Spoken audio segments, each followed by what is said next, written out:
The Pacific Ocean was a vast, endless blue, calm and indifferent, as if it had never witnessed war. Yet on December 7th, 1941, the silence shattered. The morning sky over Pearl Harbor filled with the rising sun painted not in gold, but in fire. Japanese planes screamed through the clouds, their bombs tearing open steel and flesh alike. Battleship symbols of American might were burning coffins in the harbor. Within 2 hours, an entire generation of sailors was gone, and the U.S. Navy's pride lay broken beneath the oil-slicked waves. In Washington, the mood was disbelief. The Pacific, once thought to be a natural fortress, had become a graveyard. Japan's empire was spreading like wildfire through the Philippines, the Dutch East Indies, the Solomons, and beyond.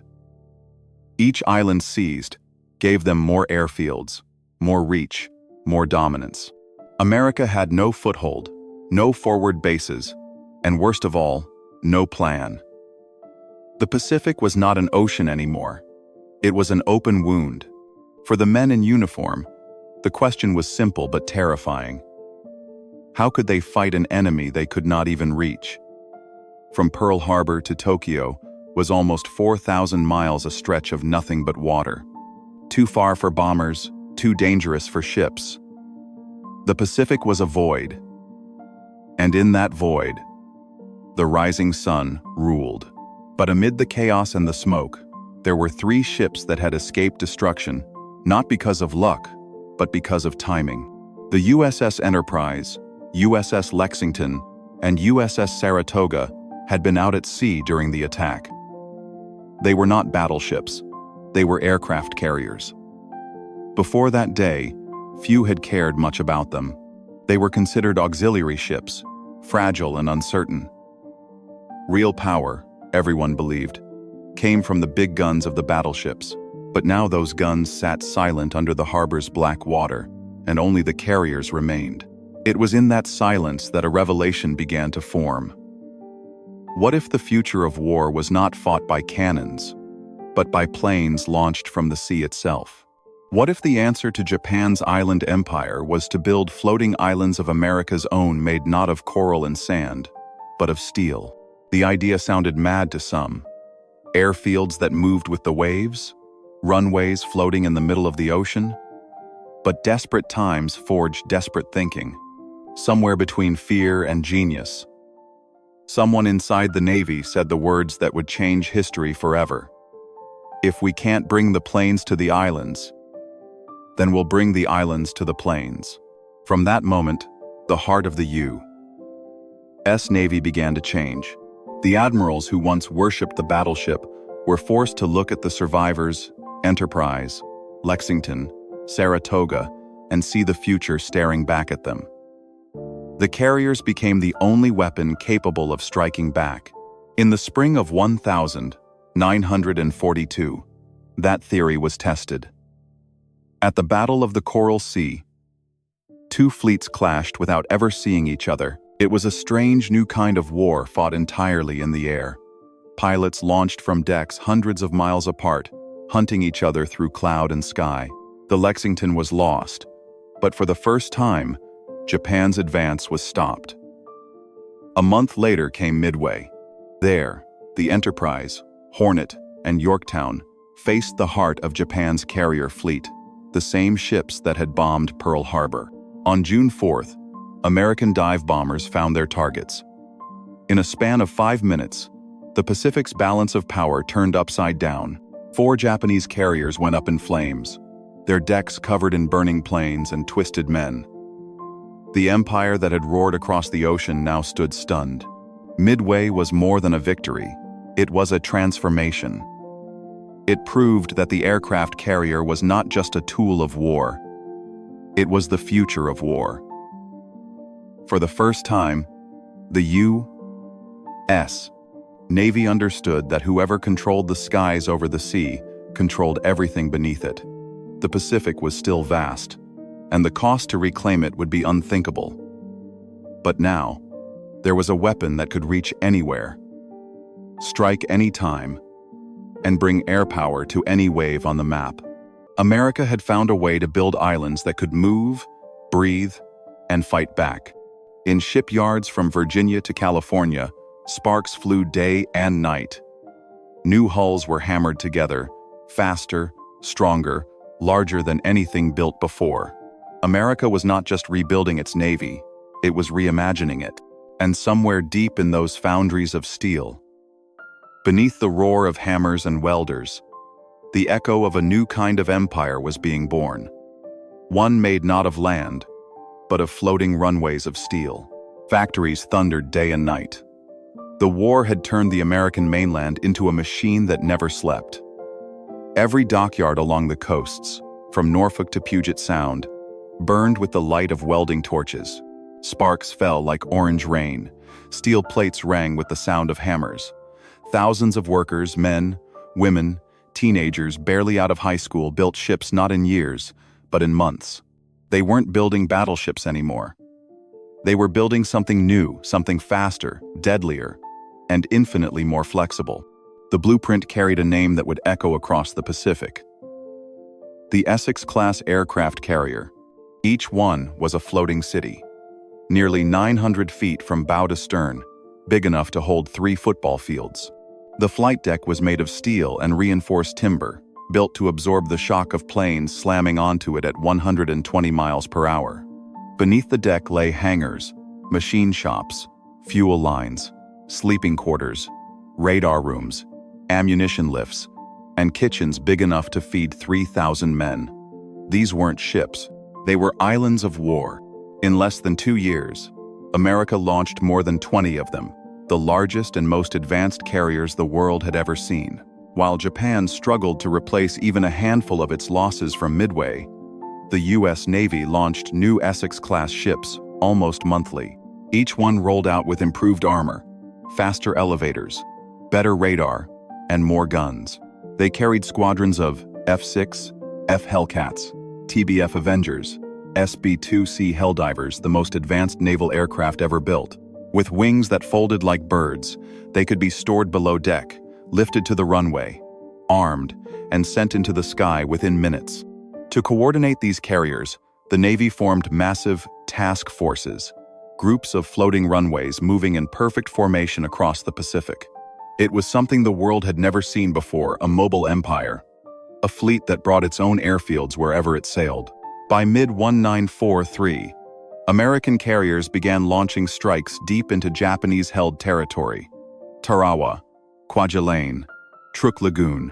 The names became stepping stones in a new kind of island war not fought to take land, but to clear skies. For the Japanese, it was a nightmare unfolding faster than they could understand. Their entire Pacific defense system had been built around static positions, airfields carved into coral, guns mounted in concrete, bunkers hidden in jungle hillsides. They had built their empire on islands of rock. The Americans were now bringing islands made of steel. From these floating fortresses, waves of aircraft lifted into the humid Pacific sky hundreds at a time. They came in coordinated squadrons, fueled and armed in rhythm like clockwork. Hellcats roared off the decks to sweep the skies clear of Zero fighters. Dive bombers climbed high, then fell like arrows toward enemy ships and airfields.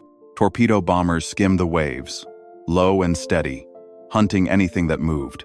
And when they returned, the carriers were ready, fresh crews on deck, fuel lines primed, replacement aircraft rolled out. The rhythm of the fleet was relentless. Even as some planes landed, others were already taking off. Every few minutes, another attack wave thundered into the horizon. The Japanese called it the Iron Storm. No matter where they retreated, the Americans followed. From one island to the next, the floating runways advanced like a tide. When U.S. Marines stormed the beaches of Tarawa in November 1943, the carriers were their lifeline. From miles offshore, they provided constant air cover bombers softening defenses, fighters strafing pillboxes, spotter planes guiding artillery. Without them, the invasion would have been suicide. With them, it became possible barely. Each success built the next. The Marshalls fell, then the Marianas. The carriers moved ever closer to Japan itself. And as the distance shrank, the Japanese began to see something they had never expected. When their spotter planes rose from the Philippines or Iwo Jima to scan the horizon, they sometimes returned with impossible reports. Entire groups of American airfields moving. Long, dark shapes, each one surrounded by dozens of smaller ships. They called them the floating islands. The Japanese command didn't believe it at first. "Airfields cannot move," one officer reportedly said.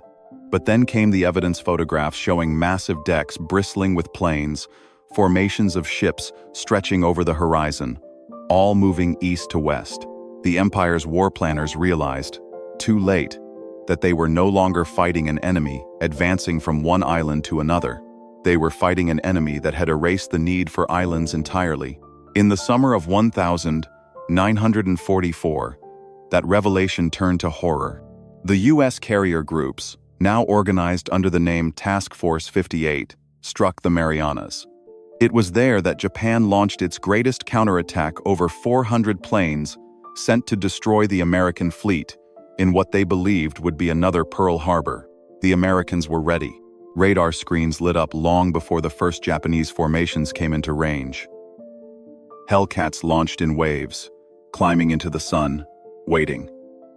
The Japanese pilots never stood a chance. One after another, their aircraft were torn from the sky. By sunset, more than 300 Japanese planes had been destroyed. American pilots called it the Great Marianas Turkey Shoot. For Japan's air arm, it was the beginning of the end. The skies that had once belonged to the rising sun were now owned by the floating runways of the U.S. Navy. From those decks came endless waves of steel and fire. From those decks came the thunder that would shake Tokyo itself. The carriers had become America's moving vengeance. The months that followed turned the Pacific into a burning chessboard. Every Japanese-held island became a target, every harbor a smoking ruin. Task Force 58 was now the hammer of the Pacific. Wherever the Japanese hid, it fell. The Battle of Leyte Gulf in October 1944 was the crescendo, the largest naval battle in human history. Hundreds of ships, thousands of planes, entire fleets locked in combat across hundreds of miles of ocean. The Americans' carriers unleashed devastation from the sky, while battleships and cruisers guarded their flanks. Japan threw everything it had left into the fight: battleships, cruisers, destroyers, even suicide planes. The noise, the chaos, the fury, it was apocalyptic. Pilots described the sky as a maze of black smoke and orange flame. Ships were hit. Ships were burning. But the carriers kept launching. Decks shuddered under the weight of returning planes, damaged, leaking fuel, some landing without landing gear, skidding across the deck in sparks.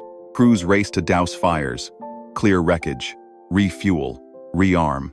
Then, without pause, the next wave took off. It was at Leyte that Japan first unleashed its most desperate weapon, the kamikaze. Young men, barely trained, flew their planes straight into the American ships. A new kind of terror had entered the war. Men who fought not to return. The first suicide attacks stunned the fleet. Planes slammed into carrier decks, fuel tanks erupted, explosions tore open steel. Ships burned, men screamed, but the floating islands did not sink. The carriers' armor held.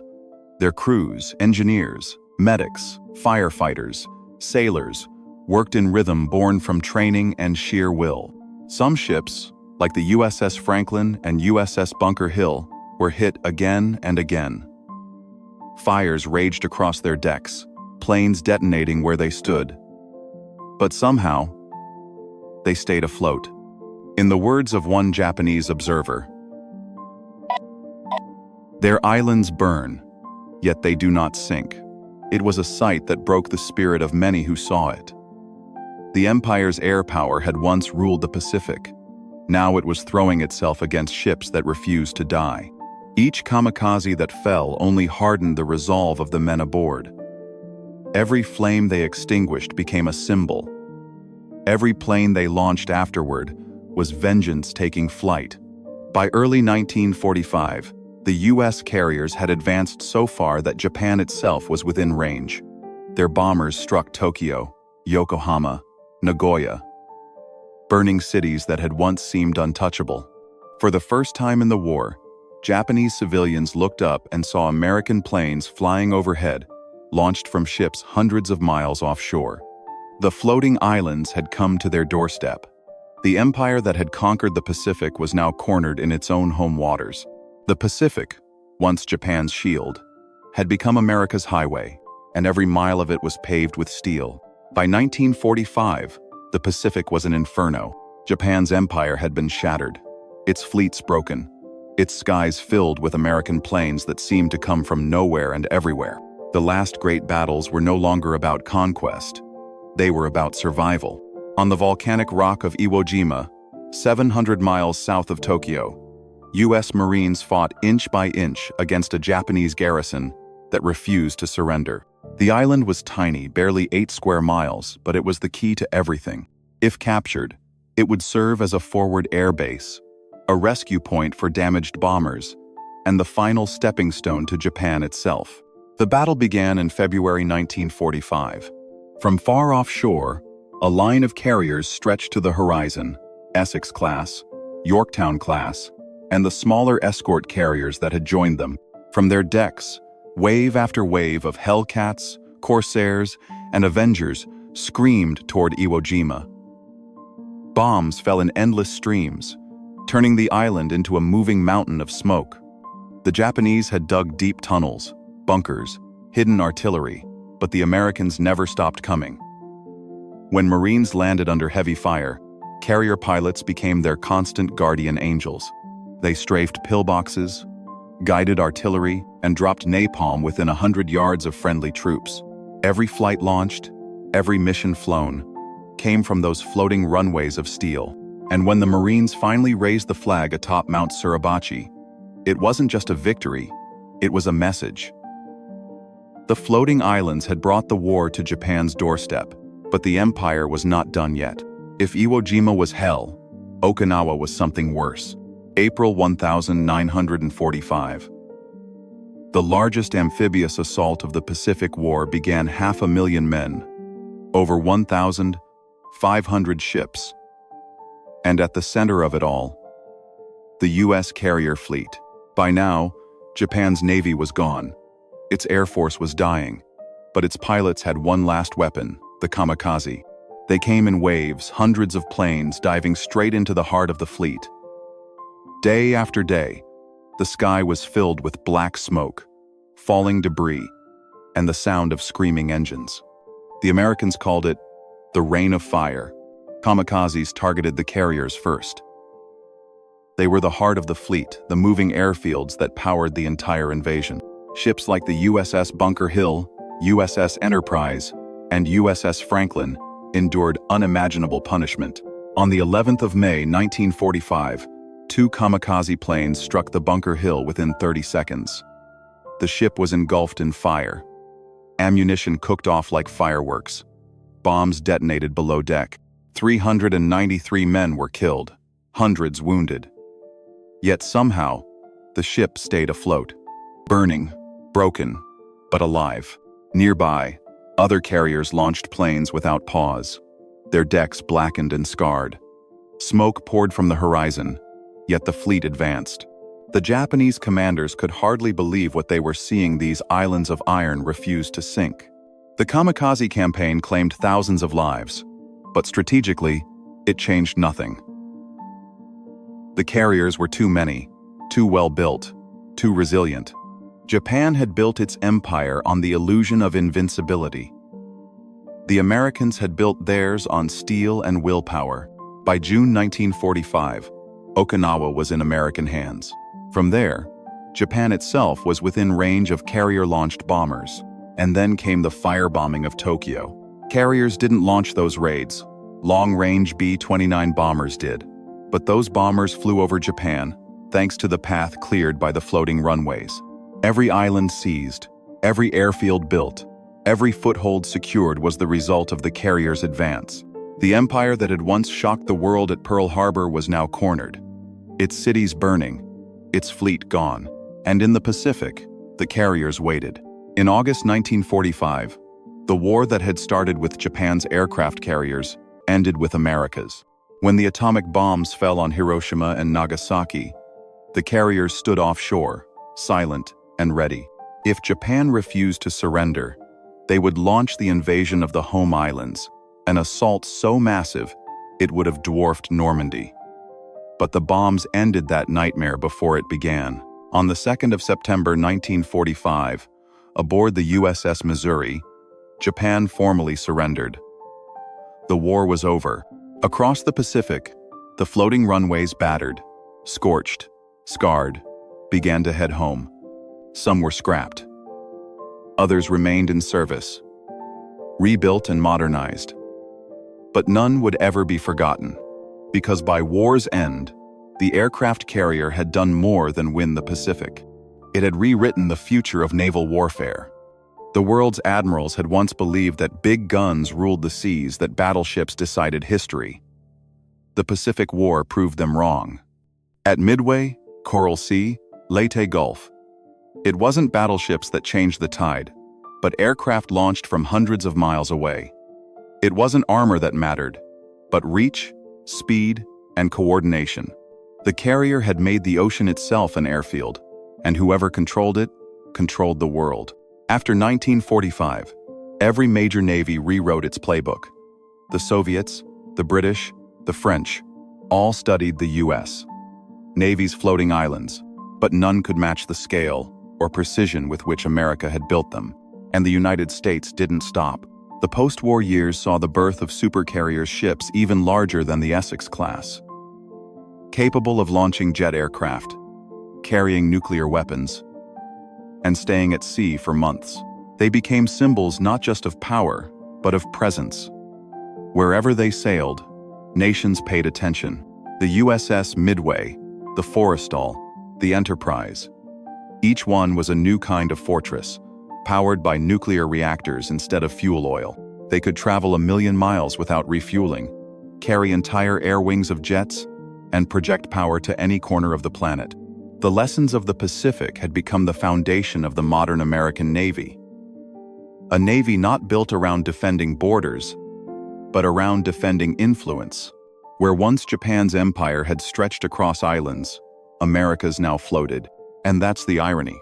The Empire of Japan had dreamed of ruling the Pacific through a chain of conquered islands, each one a stepping stone to dominance. But the United States built islands of its own, ones that could move wherever they were needed, that could not be captured, that could never be held down. Floating runways, floating nations. Even today, in the 21st century, the descendants of those World War II carriers sail across the same waters, sleek, gray, and immense. Their decks no longer launch Hellcats and Avengers, but F-35 Lightning IIs and stealth drones. Their steel flight decks still thunder beneath the weight of takeoff. The ocean still echoes with the same sound, the roar of engines, the rush of wind, the promise of power. And somewhere, perhaps in the back of history's mind, the spirit of the Pacific War lingers, the sound of hammers in American shipyards, the smell of salt and oil, the light of welding sparks against the night. When Japan attacked Pearl Harbor, they believed they could strike a mortal blow, that the United States would recoil, retreat, and negotiate peace.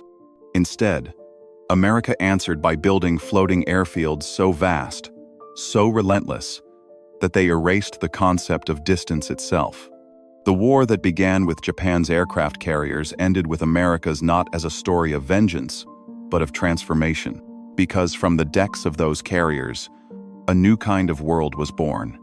A world where oceans were not barriers, but runways. A world where power didn't rest on territory, but on mobility. And a world forever changed by the sight of steel islands drifting across the sea, silent, unstoppable, and alive.